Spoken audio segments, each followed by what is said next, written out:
हमने पिछले क्लास में ऋग वैदिक काल के सभी पक्षों का जिक्र किया था, उल्लेख किया था, जिसमें आर्थिक जीवन, राजनीतिक जीवन, सामाजिक जीवन, धार्मिक जीवन। फिर उत्तर वैदिक काल के हमने आर्थिक जीवन और सामाजिक जीवन का चर्चा किया था, लेकिन उत्तर वैदिक काल के राजनैतिक जीवन और धार्मिक जीवन की चर्चा बाकी रह गई थी। तो आज के क्लास में हम उत्तर वैदिक काल के राजनीतिक जीवन और धार्मिक जीवन को देखेंगे। और आप में से जिन लोगों ने उसको नहीं देखा है तो पिछले वाले वीडियो को देखिएगा, ताकि ये आपको अच्छे से समझ में आएगा। तो आइए हम शुरू करते हैं। देखिए, राजनीतिक जीवन को देखते हैं। तो राजनीतिक जीवन में उत्तर वैदिक काल ऋग वैदिक काल की तुलना में उत्तर वैदिक काल में आकर के बदलाव आता है। और बदलाव किस तरह का आता है? ऋग वैदिक काल में हमने आपको बताया था कि राजा का पद आनुवंशिक तो था, लेकिन राजा के पास असीमित अधिकार नहीं था। राजा के ऊपर अंकुश और नियंत्रण रखने के लिए सभा और समिति नाम की संस्था थी। सभा और समिति, इसके अलावा और भी संस्था थी जैसे विद्वत गण, लेकिन ये दो प्रमुख थी, सभा और समिति, जो राजा के ऊपर अंकुश रखती थी।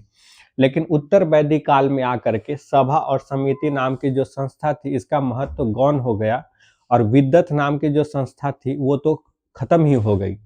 तो सभा समिति का महत्व गौण हो गया, एक पहली बात। और राजा की शक्ति में असाधारण रूप से बढ़ोतरी हो गई।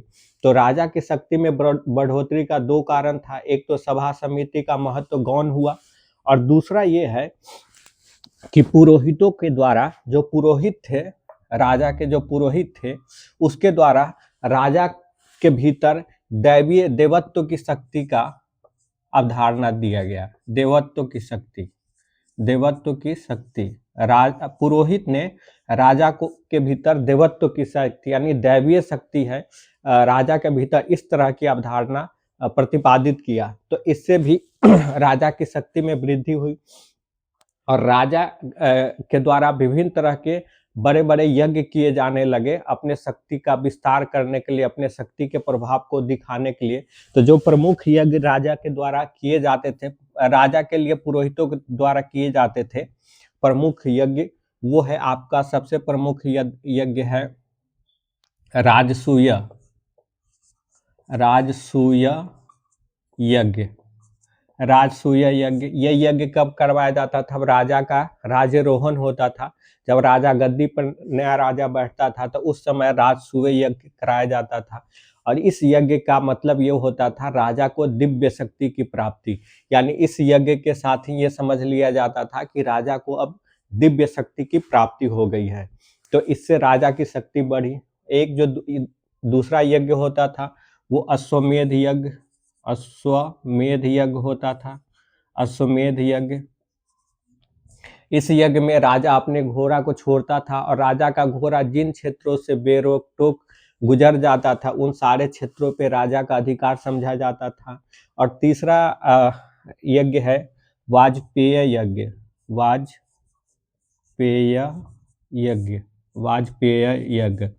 तो इस यज्ञ में ये घुड़दौड़ का यज्ञ था। इसमें राजा और उसके सभी बंधु बांधव के घोड़े घुड़दौड़ करते थे, और इसमें यह परंपरा थी कि जो राजा का घोड़ा होता था वो सबसे आगे, बाकियों के घोड़े से आगे निकल जाता था। तो इस तरह राजा की शक्ति में वृद्धि हुई। उसका कारण इस तरह के यज्ञ का आयोजन था। दूसरा कारण था कि सभा और समिति नाम की संस्था का महत्व गौण हो गया था। अगला है बड़े बड़े यज्ञों का आयोजन हो गया। राजा का क्षेत्रीय नाम। अब क्या है कि उत्तर वैदिक काल में जो भारत में जो अलग अलग क्षेत्र के राजा थे, जो जैसे उत्तर के क्षेत्र के राजा, पूरब क्षेत्र के राजा, दक्षिण क्षेत्र के राजा, उत्तर क्षेत्र के राजा, तो क्षेत्रीय आधारों पे राजा को जो नाम था वो अलग अलग होता था। जैसे आप देखेंगे उत्तर क्षेत्र में जो राजा होता था, उत्तर क्षेत्र का जो राजा होता था उसको विराट कहा जाता था। विराट, उत्तर क्षेत्र के राजा को विराट की उपनाम से या उपाधि से संबोधित किया जाता था। उसके बाद जो दक्षिण क्षेत्र का राजा होता था, दक्षिण क्षेत्र का वो भोज के नाम से संबोधित किया जाता था। पूरब क्षेत्र का जो राजा होता था उसको सम्राट के नाम से संबोधित किया जाता था, सम्राट। आप जानते हैं कि बिहार पूरब भारत का पूर्वी राज्य है और यहाँ अशोक के साथ सम्राट अशोक का नाम लिया जाता है। तो इससे भी आप याद रख सकते हैं कि पूरब के राजा को सम्राट कहा जाता था, उत्तर के राजा को विराट कहा जाता था। अब उत्तर में आप दिल्ली, उत्तर प्रदेश, हरियाणा, जम्मू कश्मीर का इलाका है और विराट यहाँ एक सरनाम होता है, यहाँ पे सरनाम नहीं। आप जानते हैं कि एक विराट कोहली एक खिलाड़ी है जो दिल्ली के रहने वाले हैं, तो उस आधार पर भी, और दिल्ली उत्तरी क्षेत्र का हिस्सा है, तो उस आधार पर भी आप इस नाम को याद रख सकते हैं, विराट। यानी विराट कोहली दिल्ली के रहने वाले हैं, दिल्ली उत्तरी क्षेत्र का हिस्सा है, तो उत्तरी क्षेत्र के जो राजा होता था उसको विराट के नाम से जाना जाता था। उसके अलावा आप देखेंगे पश्चिमी जो क्षेत्र था, तो यहाँ पश्चिम क्षेत्र के राजा को स्वराष्ट्र के नाम से जाना जाता था। और आप जानते हैं कि गुजरात पश्चिम का एक क्षेत्र है, जहाँ एक गुजरात का एक इलाका है जिसको सौराष्ट्र के नाम से जाना जाता है। तो इस आधार पर भी आप याद रख सकते हैं कि जो पश्चिम का राजा होता था उसको स्वराष्ट्र कहा जाता था। पूरब में सम्राट अशोक बिहार में थे, मगध के शासक थे, तो इसको सम्राट पूरब के राजा को कहा जाता था, उत्तर के राजा को विराट कहा जाता था, दक्षिण के राजा को भोज कहा जाता था। तो इस तरह उत्तर वैदिक काल में अलग अलग क्षेत्र के जो राज्य थे, जनपद थे, उनको, उसके शासक को अलग अलग नामों से संबोधित किया जाता था। अब हमने आपको ऋग वैदिक काल के बारे में बताया था कि ऋग वैदिक काल में कोई कर की व्यवस्था नहीं थी, यानी राजा कोई कर की वसूली नहीं करता था, कर कोई लगाता भी नहीं था। वो ऋग वैदिक काल में एक बलि नाम का बलि था। राजा आम जन द्वारा राजा को कुछ चीजें उपहार में दे दी जाती थी स्वेच्छा से, जिसको बलि कहा जाता था। लेकिन ये जो बलि स्वेच्छा में उपहार स्वरूप दिया जाता था ऋग वैदिक काल में, तो उत्तर वैदिक काल में आकर के ये एक अस्थाई कर बन गया, यानी राजा द्वारा लगाया जाने वाला एक अस्थाई कर बन गया। यानी ऋग वैदिक काल में जो चीज राजा को आम लोगों के द्वारा स्वेच्छा से दिया जाता था, अब वो आम लोगों के लिए बाध्यकारी बन गया कि वो ये राजा को देंगे ही, तो ये अस्थाई कर बन गया। तो बलि नामक कर की व्यवस्था हो गई, और इस बलि नामक कर की वसूली के लिए दो प्रमुख अधिकारियों का जिक्र मिलता है, एक भागदूध और दूसरा संग्रहित्र। तो ये दो अधिकारी होता था, भागदूध और संग्रहित्र। ये दो अधिकारी, इनका काम क्या था? कर, बलि नाम का जो कर था उसकी वसूली करना।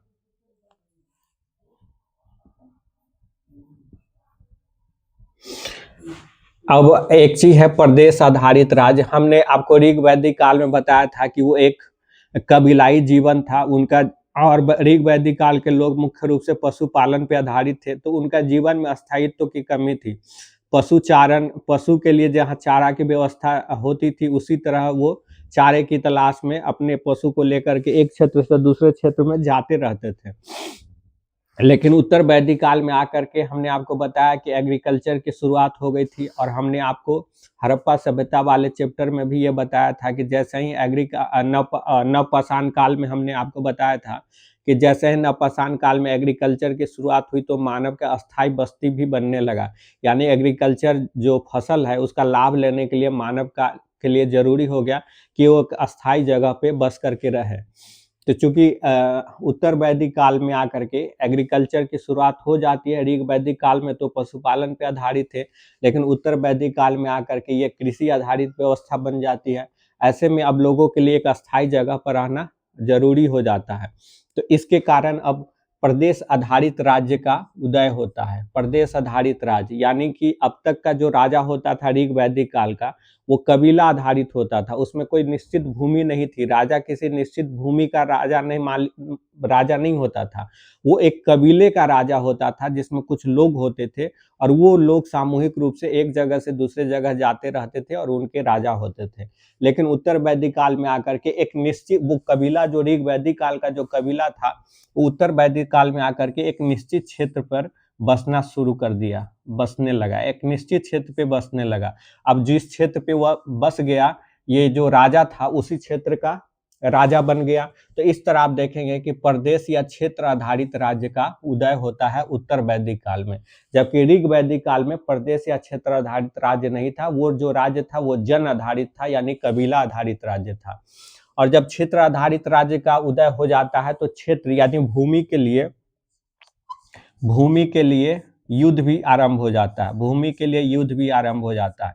हमने आपको पहले बताया था कि ऋग वैदिक काल में भूमि संपत्ति के रूप में नहीं देखा जाता था, लेकिन उत्तर वैदिक काल में आकर के भूमि संपत्ति का रूप धारण कर लेता है और भूमि के लिए युद्ध भी आरंभ हो जाता है। तो जो आपने कौरव पांडव युद्ध, महाभारत के युद्ध का नाम के बारे में जानते हैं, जो कौरवों और पांडवों के बीच में हुआ था, वो भूमि को लेकर के ही हुआ था और ये युद्ध लगभग 900 ईसा पूर्व के आसपास में हुआ था। 900 ईसा पूर्व के आसपास, ईसा पूर्व के आसपास हुआ था और इस युद्ध का कारण ये कौरव और पांडव जो थे ये उत्तर वैदिक काल के ही थे और इसी काल में महाभारत का युद्ध हुआ था 900 ईसा पूर्व के आसपास। तो हम इस तरह देखते हैं कि उत्तर वैदिक काल में आकर के राजनीतिक व्यवस्था में परिवर्तन होता है, कई तरह का परिवर्तन होता है। एक तो राजा की शक्ति में वृद्धि हो जाती है, दूसरा सभा समिति नाम की जो संस्था थी राजा पर अंकुश रखने वाली, उसका महत्व गौण हो जाता है। उसके अलावा इस काल में राजा में दैवीय शक्ति का आरोपण हो जाता है, राजा द्वारा बड़े बड़े यज्ञ किए जाने लगते हैं, राजा अस्थायी रूप से कर भी लगाने लगता है, कर की वसूली के लिए भाग दूध और संग्रहित नामक अधिकारी की भी नियुक्ति होने लगती है। राज्य एक निश्चित क्षेत्र के भीतर स्थापित हो जाता है और क्षेत्र के लिए युद्ध भी होने लगता है, भूमि के लिए। तो ये राजनैतिक जीवन में, राजनैतिक व्यवस्था में उत्तर वैदिक काल में जो परिवर्तन आया हमने आपको बताया। और आप में से जो लोग भी नहीं देखे हों तो आप पिछला वीडियो जरूर देखें, क्योंकि जब आप पिछला वीडियो को देखेंगे और उस समय ऋग वैदिक काल में की राजनैतिक जीवन क्या थी और फिर इस वक्त में आकर के राजनैतिक जीवन में क्या बदलाव हुआ, दोनों को जब कंपेयर करेंगे तो आपको समझने में आसानी होगी और रटना नहीं पड़ेगा। जो एक गलत धारणा बनी हुई है कि इतिहास में रटना पड़ता है, उससे आप बच जाएंगे, क्योंकि इतिहास कोई रटने की चीज नहीं है। ये कैसे कैसे जीवन में परिवर्तन होता गया, मानव के जीवन में क्रमिक रूप से कैसे परिवर्तन होता गया, उसको समझने की चीज है कि कैसे एक समय में मानव सिर्फ शिकार पे आधारित था, फिर उसके जीवन में पशुपालन आया, फिर कृषि आया, फिर व्यापार आया। तो एक क्रमिक परिवर्तन है जिसको समझना है। तो आगे आइए अब हम देखते हैं धार्मिक जीवन।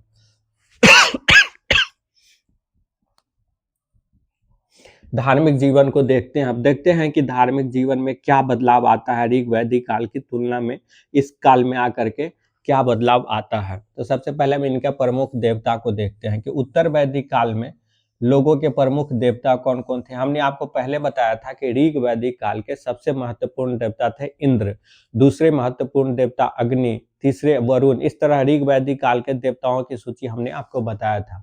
उत्तर वैदिक काल में आकर के कुछ परिवर्तन होता है। क्या परिवर्तन होता है? इंद्र की तुलना में यहाँ आकर के प्रजापति सबसे महत्वपूर्ण देवता के रूप में उभर आते हैं। यानी ऋग वैदिक काल में जहाँ सबसे महत्वपूर्ण देवता लोगों के इंद्र थे, वहीं उत्तर वैदिक काल में प्रजापति का स्थान आ जाता है और प्रजापति को सृजन का देवता माना जाता है। सृजन का देवता यानी इस दुनिया का सृजन करने वाला देवता के रूप में देखा जाता है प्रजापति को। तो प्रजापति उत्तर वैदिक काल के सबसे महत्वपूर्ण देवता होते हैं, जबकि इससे पहले ऋग वैदिक काल का सबसे महत्वपूर्ण देवता इंद्र होते हैं। उत्तर वैदिक काल के दूसरे महत्वपूर्ण देवता विष्णु होते हैं। विष्णु को पालनहार कहा जाता है। पालनहार यानी मानव का पालन करने वाला। विष्णु को पालनहार और रक्षक के रूप में देखा जाता है। प्रजापति को देखा जाता है सृजन का देवता, यानी दुनिया का सृजन करने वाला, और विष्णु को पालनहार, मानव का पालन और रक्षक करने वाले देवता के रूप में देखा जाता है। इसी तरह एक रुद्र देवता था, ये ऋग वैदिक काल में भी ये देवता था। वहाँ पे ये पशु का देवता था और यहाँ और इसका महत्व बहुत गौण था, लेकिन यहाँ आकर के एक प्रमुख देवता के रूप में उभर कर आता है और आगे चल कर इस रुद्र से ही शिव की अवधारणा का विकास होता है। पूषण इस वक्त की एक और महत्वपूर्ण देवता था। ये पूषण जो है वो शूद्र का देवता था, शूद्र का देवता था। उसके अलावा आप देखेंगे इस काल में सॉरी हमने उल्टा बोल दिया है। दरअसल पूषण जो है, पूषण ये ऋग वैदिक काल में, पूषण ऋग वैदिक काल में पशुओं का देवता होता था। पूषण ऋग वैदिक काल में पशुओं का देवता होता था और उत्तर वैदिक काल में आकर के ये शूद्र का देवता बन गया। आप जानते हैं कि उत्तर वैदिक काल में समाज 4 वर्णों में विभाजित हो गया था, ब्राह्मण, क्षत्रिय, वैश्य और शूद्र। तो शूद्र के देवता के रूप में पूषण की स्थापना होती है। उसके अलावा इस काल में दान दक्षिणा बहुत अधिक दिए जाते हैं और दान में क्या क्या दिए जाते हैं, गाय दिए जाता है। आप जानते हैं कि वैदिक काल के लोगों के जीवन में गाय का महत्वपूर्ण स्थान था। दासी दी जाती है। आप जानते हैं कि जो आर्य लोग थे, उन्होंने जब भारत में आया तो यहाँ के जो स्थानीय लोग थे, जिनको आर्य लोग दस्यु कहते थे, उनको उन्होंने गुलाम बना लिया। तो दासी दान में दिए जाते थे, सोना दान में दिया जाता था, कपड़ा, घोड़ा, ये सब दान में दिया जाता था। और उत्तर वैदिक काल में एक नया चीज आता है कि मूर्ति पूजा का आरंभिक आभास पहली बार यही उत्तर वैदिक काल में मिलता है। इसके अलावा देखते हैं कि उत्तर वैदिक काल के लोग अपने देवताओं को प्रसन्न करने के लिए क्या करते थे। तो पहले ऋग वैदिक काल में भी स्तुति पाठ होता था और यज्ञ होता था, ये दोनों वहां भी होता था, लेकिन ऋग वैदिक काल में स्तुति पाठ पे ज्यादा जोर दिया जाता था और यज्ञ का महत्व कम था। लेकिन यहाँ आकर के उल्टा हो गया, स्तुति पाठ का महत्व कम हो गया और यज्ञ का महत्व जो था बढ़ गया, यज्ञ का महत्व बढ़ गया और बड़े बड़े यज्ञ किए जाने लगे। राजा के द्वारा भी, हमने आपको पहले बताया कि बड़े बड़े यज्ञ जैसे अश्वमेध यज्ञ, राजसूय यज्ञ, वाजपेयी यज्ञ, इस तरह के बड़े बड़े यज्ञ राजा के द्वारा भी किए जाने लगे। तो जाहिर है उसका आम लोगों के ऊपर भी प्रभाव पड़ा और आम लोगों के द्वारा भी इस तरह के बड़े बड़े यज्ञ का आयोजन किया गया। इस यज्ञ में जानवरों की बड़ी संख्या में बलि दी जाती थी। आप आगे देखेंगे कि ये बड़ी संख्या में जानवरों को जो बलि दी जाती थी, उससे किसानों का नुकसान हुआ और जो आगे चलकर गौतम बुद्ध या जैन धर्म का जो उदय होता है, उसमें ये जो यज्ञ और यज्ञ में दी जाने वाली पशुओं की बड़ी संख्या में बलि है, यह भी एक कारण बनता है। तो यज्ञ का महत्व बढ़ जाता है और यज्ञ में बड़ी संख्या में पशुओं की बलि दी जाने लगती है। एक और है यहाँ उत्तर वैदिक काल में के अंत में, यानी कि हमने आपको लिखा है कि उत्तर वैदिक काल की अवधि कब है, 1000 ईसा पूर्व से 600 ईसा पूर्व, यानी 600 ईसा पूर्व तक ये चलता है। तो उत्तर वैदिक काल के आखिर में 600 ईसा पूर्व के आसपास में आकर के उपनिषद का भी रचना होता है। उपनिषद की रचना है। उपनिषद में क्या किया गया है, उपनिषद में जो ये यज्ञ आधारित कर्म कांड था, इसकी निंदा की गई है। उपनिषद में यज्ञ आधारित कर्म कांड की निंदा की गई है और और उपनिषद में ये कहा गया है कि यज्ञ उस टूटी हुई नाव के समान है जिससे भवसागर को पार नहीं किया जा सकता। यानी कि जिस बड़े पैमाने पर यज्ञ होने लगे थे, उस यज्ञ में मंत्रों का जिस तरह महत्व बढ़ गया था, पुरोहितों का महत्व अत्यधिक बढ़ गया था, उसके प्रति एक तरह से समाज में प्रतिक्रिया हुई, उसके प्रति एक तरह से नफरत का भाव पैदा हुआ धीरे धीरे। उसी के परिणाम स्वरूप उपनिषद की रचना हुई, जिसमें कहा गया है, जिसमें कर्मकांड की निंदा की गई है और जिसमें ज्ञान की महत्ता को प्रमुखता दिया गया। उपनिषद में ज्ञान की महत्ता को प्रमुखता दी गई है, कर्म कांड की निंदा की गई है। और उपनिषद में क्या कहा गया है, उपनिषद में कहा गया है कि आत्मा और परमात्मा एक ही है, लेकिन हम अज्ञानता के कारण दोनों को अलग अलग देखते हैं और जब हमें ज्ञान की प्राप्ति हो जाएगी तो हम समझ जाएंगे कि आत्मा और परमात्मा एक ही है। तो उपनिषद में ज्ञान, उस ज्ञान पर जोर दिया गया जो ये बता सके कि आत्मा और परमात्मा एक ही है, यानी अद्वैत की संकल्पना के ऊपर जोर दिया गया। और जो ये यज्ञ आधारित बड़े बड़े कर्म कांड थे, इसके खिलाफ सबसे अधिक प्रतिक्रिया जिस जनपद के भीतर या जिस कबीलाई क्षेत्र के भीतर था, उसमें पांचाल और विदेह प्रमुख था। पांचाल आप जानते हैं कि उत्तर प्रदेश का जनपद था, जिसमें वर्तमान में आपका बरेली के आसपास का इलाका आता है। और विदेह आप जानते हैं कि बिहार में जो मिथिला का इलाका है और फिर उससे सटे हुए जो नेपाल का हिस्सा है जनकपुर, वो पूरा विदेह राज्य के अंतर्गत आता था। तो ये जो यज्ञ आधारित कर्मकांड था, इसके खिलाफ सबसे अधिक रोष कहीं किसी राज्य के राजा में उत्पन्न हुआ था, तो वो पांचाल और विदेह के राज्य में, और वहाँ के राजाओं में इसके प्रति बहुत तीखी प्रतिक्रिया थी, क्योंकि इसकी वजह से पुरोहित का महत्व बहुत अधिक बढ़ गया था। और जो क्षत्रिय समाज था, जिस क्षत्रिय समाज से थे, उसका महत्व धीरे धीरे समाज में गौण होने लगा था। तो ये हमने पूरा आपको बताया कि उत्तर वैदिक काल में किस तरह राजनीतिक और धार्मिक जीवन में बदलाव आता है। अगर आपको वीडियो अच्छा लगे तो शेयर कीजिएगा और चैनल को सब्सक्राइब कर दीजिएगा।